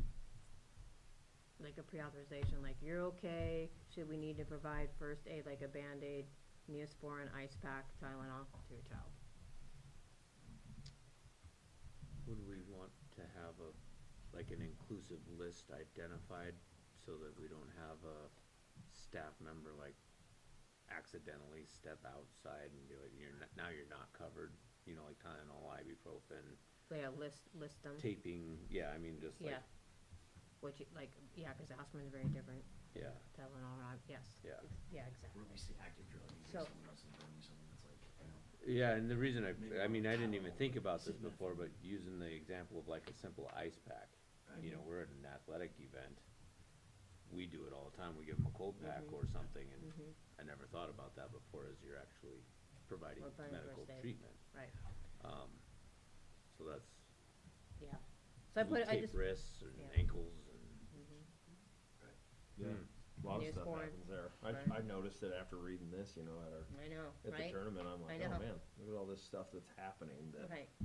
could be getting you in trouble. Well, Yeah, I picked up 2 kids and this it's, Right, and you jamming stuff in their nose, Yeah. you're like, oh, what is that? Stop and stuff. But like the Attorney General also says, like, you know, implement with, in good faith. Yeah. And I was paying attention too, particularly at Hebron, like, after every recess, the littles, can I have an ice pack?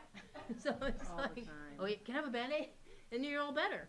So in complement with the more serious medical services providing, I thought maybe we could roll, I was just giving you a preview of we could fine tune a little general letter that fits St. Mary's and have that as a pre-authorization at the start of next year. Well, when it comes to like life-saving things, like That's choking, that's something different. bleeding out, Correct. That's an Narcan, emergency. Those are And you're- life-saving things Correct. where if, I mean, You're somebody's going taking to action, die you're if you calling don't do 911. something. And now. that's written in our health policy, it's very specific emergency action or medical plans. But it would be nice, I mean, as a coach or whatever, you know, kids This is the They get- minor. Yeah, Tylenol and ibuprofen, and right now, we're currently like, you need to talk to your mom. Mhm. We Yes, cannot we give don't that do to you, an and mom and aspirin. dad are not Right. at an event. And right now, we don't And this offer could, that either. this could be in the packet that the parents have to fill out when their kids are gonna play sports. Mhm. And the True. one that Debbie Crutchfield put out, it had 4 different things on there Right. that you could choose. Right. you know. And so I just Different levels. monitored, I just edited a little bit Okay. to possibly fit St. Mary's. I like Yeah. the idea. Is it in the budget? What? No. Will be next That's year. something we will be putting in next year, is what we're talking about. That's what I'm talking about, yeah, just kind of front loading. Yeah. And then we can tighten it up before the, enrollment packet time. Cause has this gone into effect yet? The SB, yeah, and Yeah. right now, like they said, it's in good faith and there hasn't been any issues and like, don't overreact. Cause we have a lot of policies in place that support medical services in emergency situations. So I just wanted to like, well, let's front load and then talk about getting a pre-authorization for the minor first aid at the start of next year when we have enrollment again. Assuming Sound good? September 10th it went into place. But the date is on the Yeah. top of the letter. Talking about the beginning of January, we're talking about next school year. I'm talking about next school year. Okay. All right. See, moving forward, first reading of board policies. Number 1, board policy 30301, qualifications of building principals, delete. We like to delete, right? So these all go together. So I'm gonna walk you through, look at 6400, that's the new updated evaluation for principals. And then I'll walk you through. So we could delete 30103, cause it was one sentence, and I inserted it into the 6400. You give me 1 second, I'll tell you where.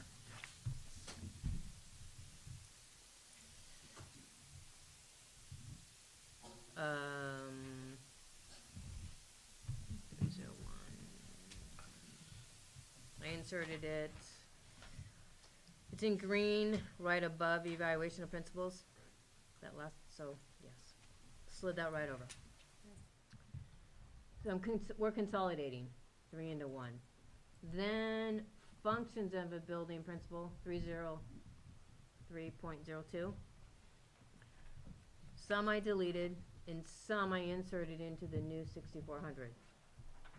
It starts with where it says each principal shall, 1, 2, 3, 4, 5.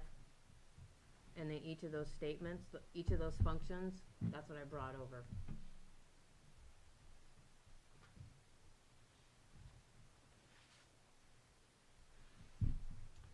In, under number 2, each principal shall, Mhm. does it need an or there, have an administrator? Oh, or Or designee, designee. not degree, Right. sorry. Oh, yeah, good point. Do This we Monday. have administrator designees? You have like a Dakota Wickard, Yeah. Oh, for- TJ Hammond, who have their administrative certificates, so sometimes if Chris Asbury's gonna be out of office, he designates them to be in charge. Oh, okay. I misread it, I was like, why would, or an administrator degree? Designate. Yeah, ADs and those people usually function like vice principals Mhm. sometimes. So just to consolidate, I took most of the functions of 303's policy and inserted them into the 6400.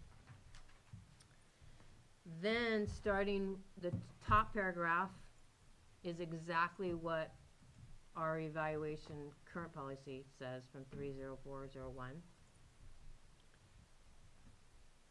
And starting with evaluation of principles, the rest of the way through is exactly what our current 30401 evaluation of administrative staff. Just updating, consolidating and updating. The domains that the principals are evaluated on, somehow we got away from that evaluation, so just returning to these are the domains, just as the policy states. And then the last sentence under reporting, instead of it saying ICC, it says we submit the principal evaluations to the State Department of Education. That's more accurate. And I went over this with the principals, and was like, yeah, just a chance to update, consolidate and update. And then in your packet is also the evaluation, which lists the domains that are in the policy on how we evaluate the principals.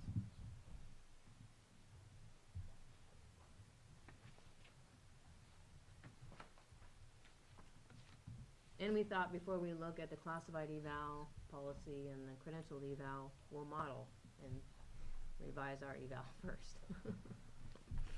Or policy. Does that read right? Provide an opportunity for each principal to discuss the direction and progress of the school district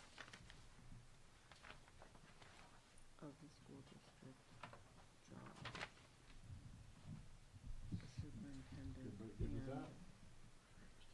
There's a weird One line in question. here. Yeah.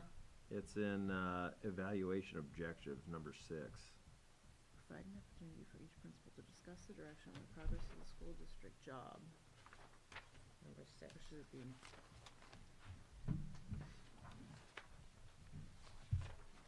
And assemble substantiating data. It's in light blue. I see it. Provide the opportunity for each principal to discuss the direction and the progress of the school district job with the superintendent. School district. So are they I meant see. to read like they Provide go opportunity together, for 6 someone to and discuss 7? the direction and progress of the school district. Maybe job doesn't need to be in there. Right. Yeah, you're right. So they're, as I meet with them, they have an opportunity to share the direction and the progress. Progress of the school district with the superintendent, and then it ties Assemble. into number 7, Yeah, assemble substantiate. that's where the data comes from. Substantiating data, okay. And while you're on there, under student achievement, which is in the next page, it's in blue. We did add grades, different student achievement data points. We did add IRI, that's the early literacy reading inventory, as an option of a data point principals could gather, and we added grades. And then all the other data points were already in the other policy. Grades weren't in there before? No, because typically they're not always as accurate as like a standardized test. However, we want to track achievement in social studies and science this year. Social studies doesn't have a state assessment yet. So we're like, well, we might use end of course, and we might need to use grades, just so we have a data point versus having no data point. That's why we added it in there. There we go, that's a wrap. Okay, moving up to J, second reading of board policy 5900, carry concealed firearms on property. I'm gonna pull my screen back up, so you can look at the draft. You can go into Assembly under policy and look at the draft, and I'll pull the draft up on the screen again. It's under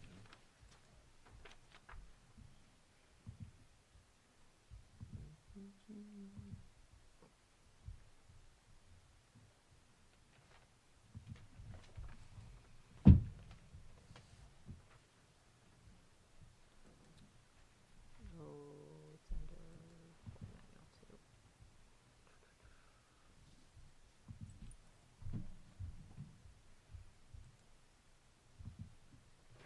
Some of the changes or updates are in this draft, and I highlighted them so we could identify them. In the first paragraph, Beth, you mentioned maybe changing the word designate. To grant. It just sounds like when you say designate, that sounds like we're choosing. Which, In the very paragraph. first sentence, is committed to providing a safe environment for students and staff members. In furtherance of this goal, the board may designate district employees or trustees written permission possess firearms and ammunition. So when you say designate, to me, that sounds like we're doing the choosing. Pointing, yeah, I am, yeah. But if we say we're granting, so if it says the board may grant district employees or trustees written permission to possess firearms and ammunition. Right. Yeah, that We're sounds good. granting, we're going to grant Granting permission. their application for permission. Granting permission for district Yeah, employees. rather than designate, because that sounds like we're doing the choosing. It's an easy word change. Yeah, Mhm. Yeah. but it changes the feel, the Absolutely. concept of it. And then the next, in that same paragraph, It's in blue. This is um, what Paul and Beth had mentioned. See if I Uh, captured it right. May have the ability to be the initial line of defense. That was Paul's at. Yeah. That is the same. Cause I said, the trustees have determined. Because it was something different that made it sound like they were going to be. Right. Yeah, The it initial line of said defense. should be trained in Yeah. order that they may have the Right. ability to be the initial line of defense, and that puts the training in our responsibility. And that's not what the rest of the policy, training is on them. It's not us doing the training. No, but if We they don't go pick out it, to we get, don't pay for it, yeah, we require it, but we don't pick it, we don't pay for it. But that line made it sound like we did. That was a good change. And then Paragraph that Paul added. the signage, so let me speak to that. One, we can have the signs up right now. We don't need policy to have the signs up that says staff may be armed, cause it's in statute.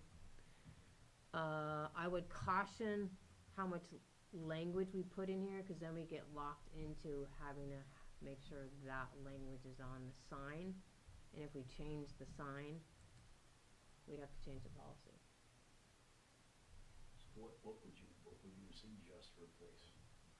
Either nothing, but if you wanna reinforce that we're gonna have signs that say staff, St. Mary's staff may be armed, I would leave it at that. And not lock us into very specific Or use language. whatever force is necessary to protect our students and staff. That's this, you might be right, that's also really It's up to you. described in something. Right, But that's, I just, we'll use whatever force is necessary, is described later on. it in is deadly described, force. right, As in our policy, deadly force as used 19. it's right below it. Right. There was a, And we're gonna be limited in how many words we can use on the sign. that and That I can there was understand. patron request that the word please be removed. Yeah. Mm-hmm. And attention. Attention, be aware. If we're gonna be limited to how many words. Right. Right. I mean, why are we saying please? Please, yeah, Right. be aware. I just found that as an example from another school. Sure, yeah, the point, yeah, Yeah, I but, actually looked at that sign that I was discussing Yeah. last night in Texas. They were a lot more descriptive than this. Oh, yeah. Yeah. In a very violent manner. Enough to where I was like, yeah, I don't know about that. yeah. And that's why if we don't get too locked into the language, you know, we can keep updating it as we see Right. fit. We know we want a sign, and we know we want it to say something along the lines of staff may be armed, absolutely. If you wanted to keep force and necessary in there, I might flip it and use necessary force. Only because it's defined right below that. Correct, as it's said inside there. Mm-hmm. How do you When feel it's about that, imminent Josh? danger. But your thoughts? Like to be short and concise. Mm-hmm. Yeah. Be aware.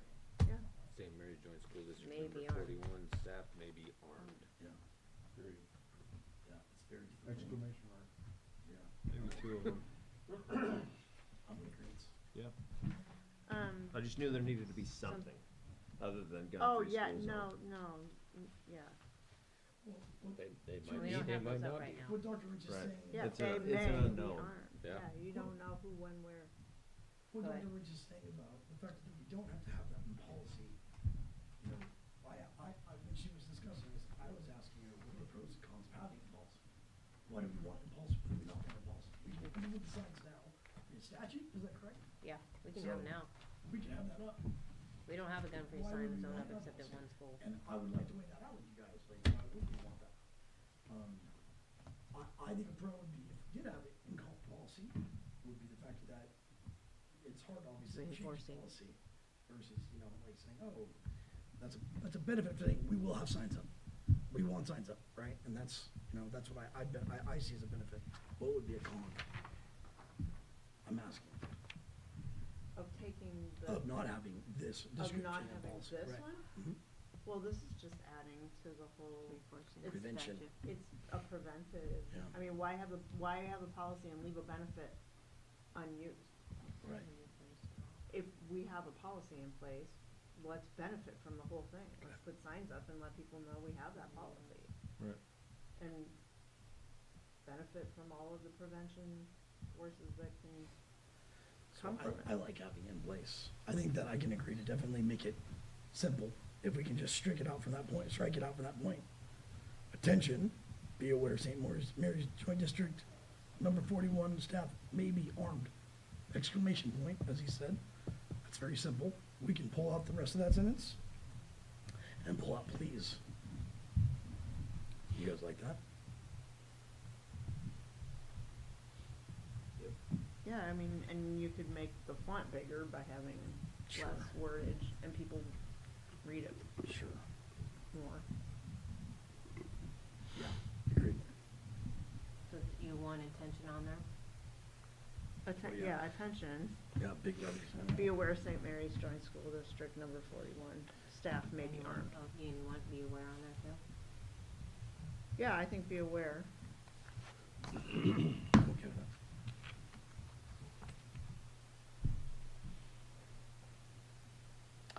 You corrected, I noticed all of where it says ECCW, or all we ever used to describe different terms for concealed weapons permit to ECCW, an acronym, which I think was what needed to happen according to legal. Yeah, I kinda went through there and did some of those, especially when it was talking about the permit, not the policy. Like your personal ECW permit license. License. Yeah, Right. wherever it refers to that, refer to it the same way. Yeah. And the wording was good in the new paragraph that says the Board of Superintendent may grant or deny permission at sole discretion for any disciplinary reason. That was added and described Yeah, better, that was added. as we talked about We last. define the reason, Right. and then I copy and pasted it in 2 places. And then storage is obviously, I changed it to, well, let's look at that. Well, let's go back really fast. Right above the blue ink, where it says, Paul, you said this last sentence was kind of confusing, and it was. And I changed it a little bit, but see how well it reads, I In don't what know. section? Let's see, under district employee and trustee possession of firearms and ammunition. Okay. And then you have the first statement, the second, the third kind of paragraph. Okay. Starts with permission, so that, Right. and it's in yellow. yeah, I saw that. That last sentence, I changed it to Awkward. see if that reads better. This policy, the superintendent-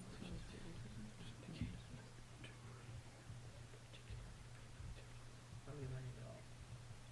should not need to carry. No, read the top, I changed it again, I know.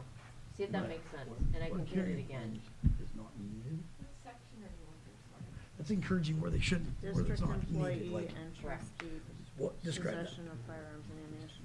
Well, the sentence says, through this policy, the superintendent or district, doesn't need, board of trustees, might also authorize indicating the personnel in a particular event, wait, hold on. Maybe we'll rewrite it all. Through this policy, can also authorize indicating the personnel that if there might be a particular event, activity, or program where carrying a firearm is not needed.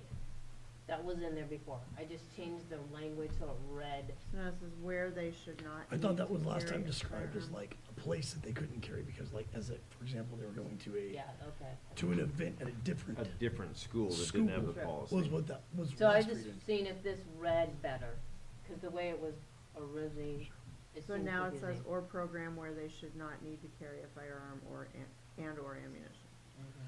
I think it was descriptive. What, What would be an example of this? well, I think that what she was trying to do was just word it better, but I think, I personally think, as I read it last time, it said that there's, you know, other districts or places where it's not legal. Well, it's on here, 'Cause if we you're say going need on it a or not bus need and you're going to another district, that you Right. need to know before you get on a bus with a firearm. So it's already Right. in there on that aspect. So maybe, and just so I, That's their responsibility. This is just leaving it open to that we can authorize and dictating to them. What would be an example of why you would need to tell somebody not I to think it can be carry? simplified. I think that That definitely, where you're definitely that going, last you sentence. can't leave it on the bus, and can where be you're going, you simplified can't take it to- with you.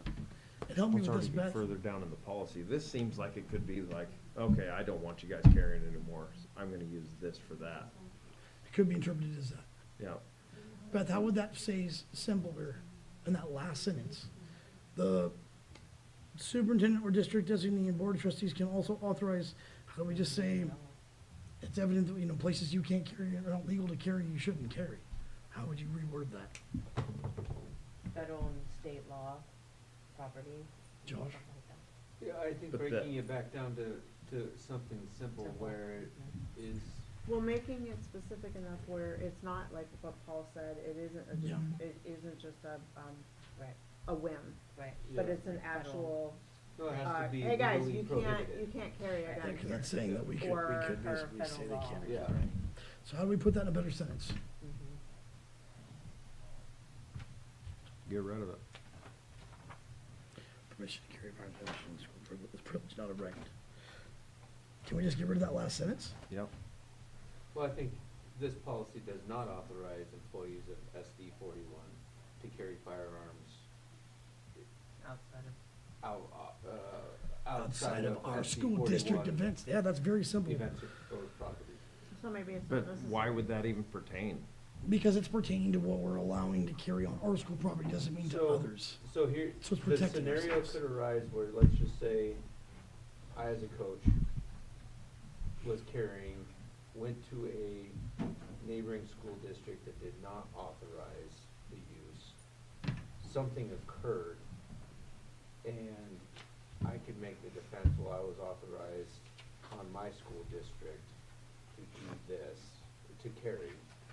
And then thereby, since the school had authorized me, I took a step to intervene or do something in a situation where I wasn't legally covered to do so.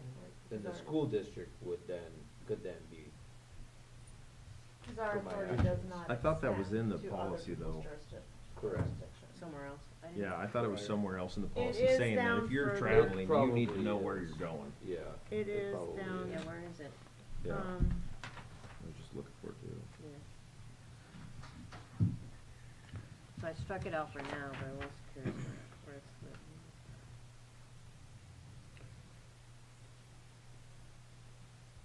Under employee and trustee responsibilities,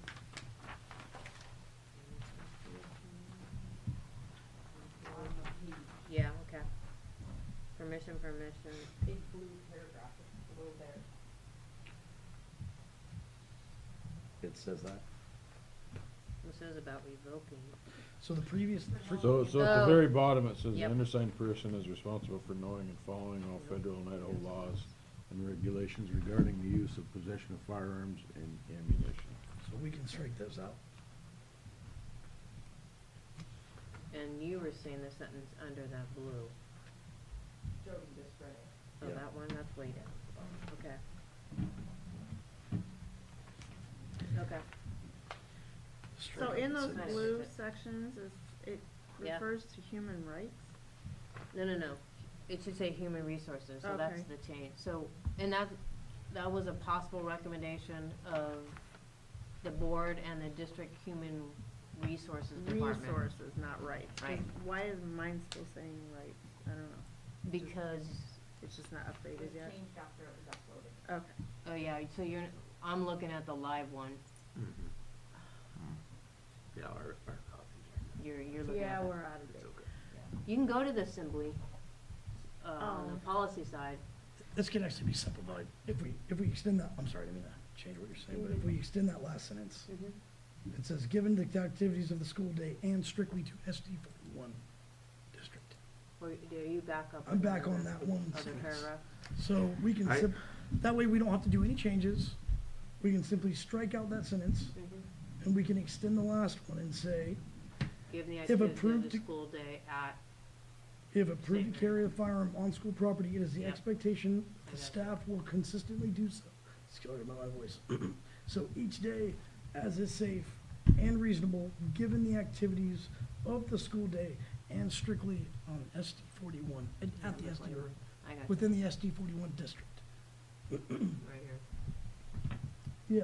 and then struck out that. I got you. Does We're that just make it simpler for reiterating everybody? one more time in St. Mary's. Yep. Right. Yep, I think that's what we were trying to say. yep. Then we're reiterating it more than once, which we've done on a few of the. So, okay. So now we're setting an expectation that if you have ECW, you will carry consistently. Where does that say that? It is the There is- expectation of the there is, staff will consistently do so. So if you are approved to carry a firearm on school That's what property, you're it saying. is the expectation And it's every day, that it is That's what consistent. that sentence said, so how do we, selected staff. Good point. maybe it's not. It not the just needs to expectation. say, if approved to carry a firearm on school property, is the expectation that the staff will do so in There a you go. safe and reasonable Get rid of the will manner. consistently. Yeah, And go will do. Get rid of consistently, yeah. Will do so. staff will, what did you say? We'll, Carry? yep. I know, but do you need another word in there? Will carry, will. Well, I think just, That's it? will Do do so? so, Okay. yeah. Will do so. You have to strike out each day. Yep. Oh, Will do so as is a safe, got it. as is Or in safe a- and reasonable. In a safe and That's at their, reasonable- that's at their discretion. Okay. We then given the activity. In Will do so, strike out each day as is safe and reasonable, given the activities of the school day and within the SD 41 district. That leaves the rest of what's on the ECCW up to them. And that's all the government is this district. Is that what you guys are gonna say? Safe and reasonable, strike out given the activities of the day. Safe, Take that a out? safe and reasonable, will do so in a safe and Mhm. reasonable manner within the St. Mary's Joint School District number 41. That gets rid of the direct, yeah, the school day.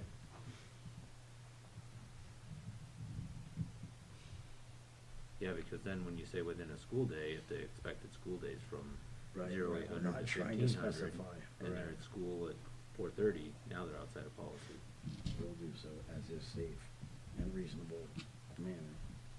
Yeah, 'cause there's activities that Yeah. can be later, but Principals they're are still there at 9 o'clock responsible. at Yeah, night. it's still fine. So would, they were going to a game, would they be able to carry? They can now. Yeah. They wouldn't before. Right. The school day is, And within the SD 41 Right. district, yeah, that gets rid of everything that's gonna, Yeah, no, that's good. okay. So- Sorry, I just wanna finish that. There's Just just a take the, nitpicky little grammatical thing in the fourth paragraph from the top. It's just government. Well, Tell I me took if the I'm 4 right or out. wrong. You took the 4 Yeah. out? Oh, you did? Yeah, you gotta read this one, sorry. Okay, cause I So- don't have the updated one. Yeah, double check. Let me see that. Took it out, right here. No, up above. That's the Fourth paragraph down. That's it. Is that Mm-hmm. one? Nope. No. That 1, 2, 3, Right here. 4.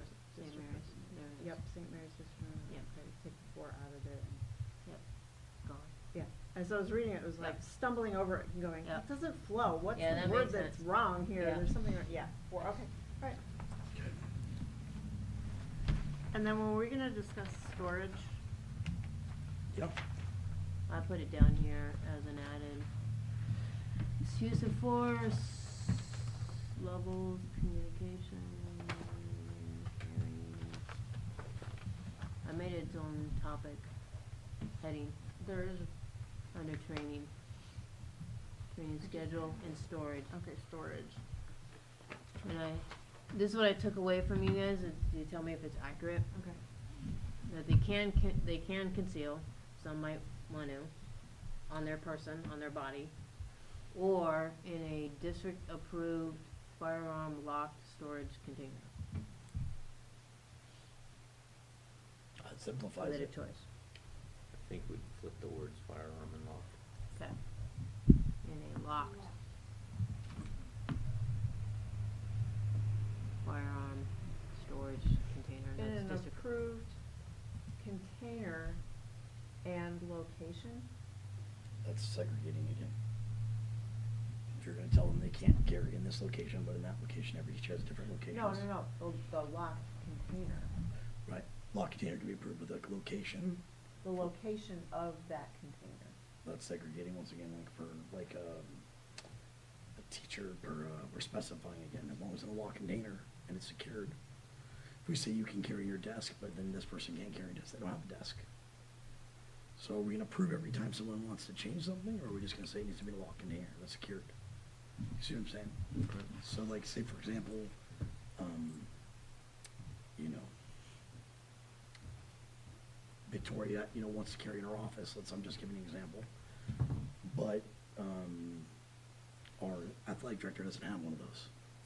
But she wants to carry in another locked container in a locked area, that's segregating it to that. Does that make sense? What do you think, Josh? Yeah, I understand that. I think this simplifies it to an approved firearm storage container. It's once again, everything that's, It does raise the question in my mind, like we're talking about concealed, right? We don't want the kids to feel a threat or parents during, and so if the teacher's locked container is Well, then we on don't the know. wall, right? Should Has the to be hidden, container concealed, be too, concealed. as Right. well as the firearm. And that's just it, I Okay. mean, we've talked about confidentiality. well, let's add, and Let's put add in a concealed. concealed location. That would be a better way of describing in a concealed location. Yeah, that's why I Yeah. wondered But if not we like wanted an to, approved, well, you know, or just define the location. I think it So should that be a it fits concealed the, location. so that it fits the tenor of the whole policy. I mean, we're talking so much about confidentiality Right. and personal responsibility. Right. I just wonder sometimes about, I know how a classroom works, and I cannot see a teacher being able to take a gun in and out of a locked storage container without a kid seeing them. Right. Without the So- door being locked and you're in there privately with your door locked. I mean, it's just, it doesn't, classrooms don't function that way. It would have to be So they would have to before or make the after. decision.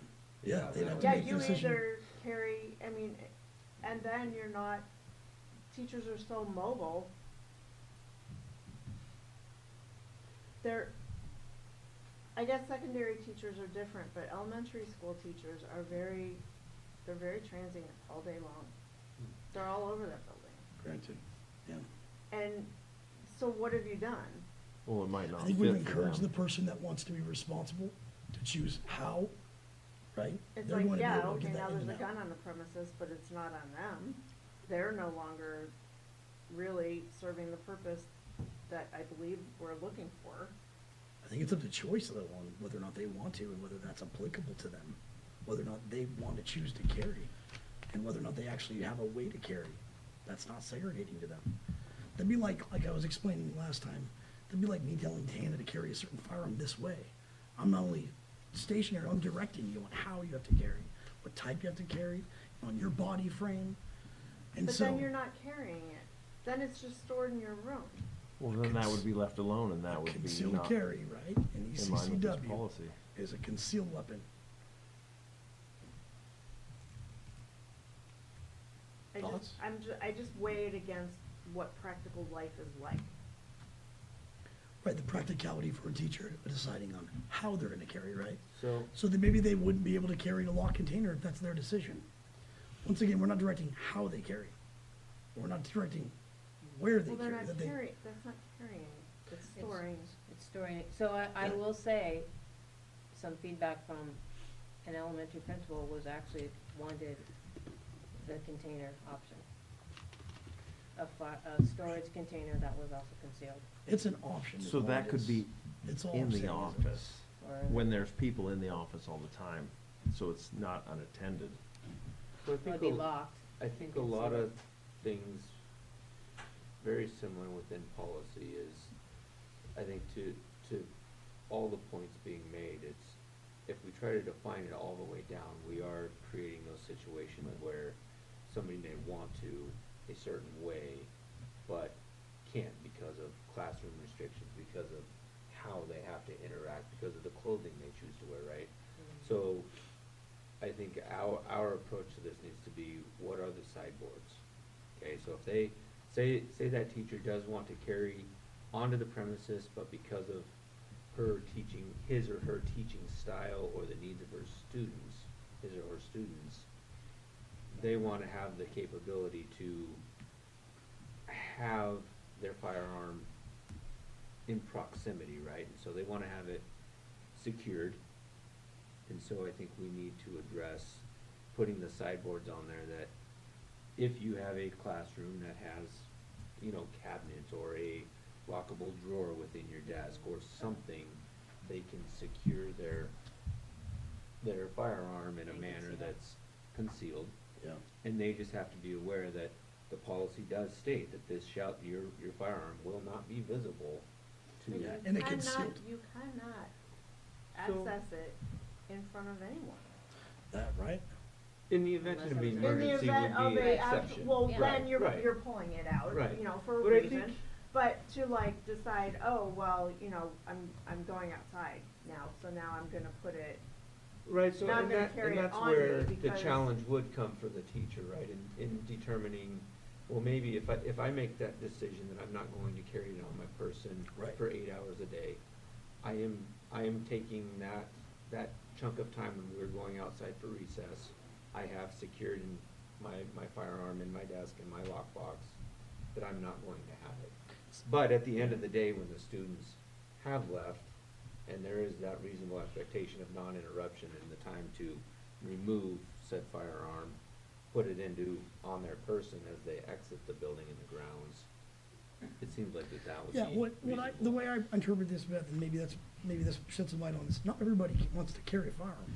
No. Not No, everybody they wants, don't. not everybody wants to carry a firearm on their person. Not everybody wants to carry a firearm within their reach. But some people wanna know that they can defend themselves when the time comes, or people around them. Some people only wanna carry a firearm in their car. We're not specifying this, and obviously, it would be what that definition legally was, positive contact. Segregating that on how you carry a firearm, or whether your lifestyle or your consistencies are the same as mine, is not what this does. It requires them to have it in a locked store container. I absolutely agree, it should be in a concealed position, and identifying that would be a good idea. Saying where that position should be, I think is segregating too much. No, I Needs to agree. be in your desk, needs to no, be I in your get drawer. it, because then we're crossing Right. the line Right. again, so Right. like, you know, we discussed earlier. Right. So we don't want to muddy those waters between what is their responsibility and what is ours. So I get that, but yes, emphasizing that the location must be concealed. That's easily by saying in this, in a district-approved firearm storage container in In a a concealed concealed- location. And that's also Yeah. concealed. Right, in a concealed In a location. concealed Yeah. location. Yeah, Okay. absolutely. Discussing it. There was one other thing I wanted to discuss, and I don't even think it needs to be in this policy. It's been brought up by, people a lot of times, and it's like, oh, well, why don't we discuss having, you know, non-lethal things like the Hero or the Byrna? You can do that now.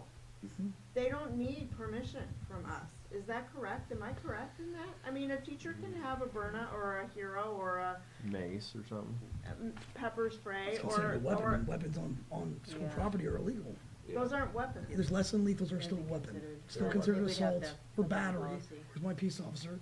Still considered battery if I use something in a way, right, Yeah. to harm another person. Because What- you what- don't need a state permit for them, so it's Granted. just so when this policy went through, because it would follow under, it just shoot a projectile. Do we have anything against pepper spray right now? I think what, I'm gonna say we would have to check with statute, but it doesn't sound like it would line up to being something we could carry without statute and policy. Cause we're entering into lethal, gray area. non-lethal. It's non-lethal. I know, we're entering into This- weapon this, Yeah, this, territory. this It does specific, cause And by- harm. and harm. It causes harm.